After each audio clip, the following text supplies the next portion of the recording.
একটা ছোট্ট দ্বীপ, জনসংখ্যা মাত্র 5 লাখ, ভূমধ্যসাগরের মাঝখানে শান্তির মতো ভেসে থাকা একটি দেশ, তার নাম মাল্টা। আর এই শান্তিপ্রিয় দেশই এখন বিশ্বকে দেখিয়ে দিল কিভাবে ন্যায় বিচারের পক্ষে দাঁড়ানো যায়। মাল্টার প্রধানমন্ত্রী রবার্ট অ্যাবেলা ঘোষণা দিয়েছেন আগামী মাসেই তার দেশ ফিলিস্তিনকে রাষ্ট্র হিসেবে স্বীকৃতি দেবে।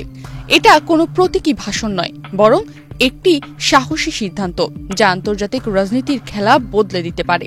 এই ঘোষণার পেছনে আছে এক হৃদয় বিদারক গল্প। গাজার ডাক্তারের নাম ডাক্তার আলা আল নাজ্জার। ইসরায়েলি হামলায় মারা গেছেন তার 9টি সন্তান। তার স্বামী এই মুহূর্তে গুরুতর আহত। একমাত্র বেঁচে থাকা সন্তান এখন তার পরিবার হারিয়ে নিঃসঙ্গ অবস্থায় আছে। এই ট্র্যাজেডি নাড়িয়ে দিয়েছে মাল্টার সরকারকে। প্রধানমন্ত্রী অ্যাবেলা বলেই ফেলেছেন, আমার চোখ বন্ধ রাখতে পারি না। এই নৈতিক দায় আমাদের নিতে হবে। একটা দেশের স্বীকৃতি মানে কি? এটা শুধু কাগজে কলমে নাম লেখা নয়। এটা মানে ভূখণ্ড, মানুষ, সরকার এবং কূটনৈতিক অধিকারকে স্বীকার করে নেওয়া। এটা ইসরায়েলি আগ্রাসনের বিরুদ্ধে একটি শান্তিপূর্ণ প্রতিবাদও বটে।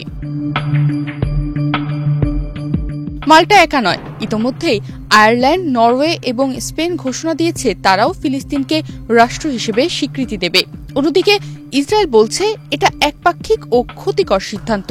কিন্তু প্রশ্ন হলো, যখন শিশুর লাশ কাঁধে কাঁধে চলে তখন নীরবতাই কি সবচেয়ে ক্ষতিকর নয়?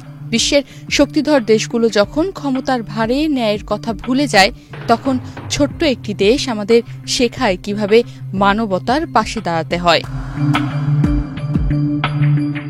আগামী 20 জুন একটি আন্তর্জাতিক সম্মেলনের পর মাল্টা আনুষ্ঠানিকভাবে ফিলিস্তিনকে রাষ্ট্র হিসেবে স্বীকৃতি দেবে।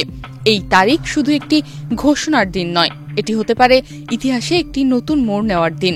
এই পৃথিবী তখনই বদলাবে যখন সাহস দেখাবে যারা সবচেয়ে ছোট। মাল্টা হয়তো ছোট, কিন্তু তার হৃদয় অনেক বড়। এটাই মাল্টা প্রমাণ করে দিয়েছে।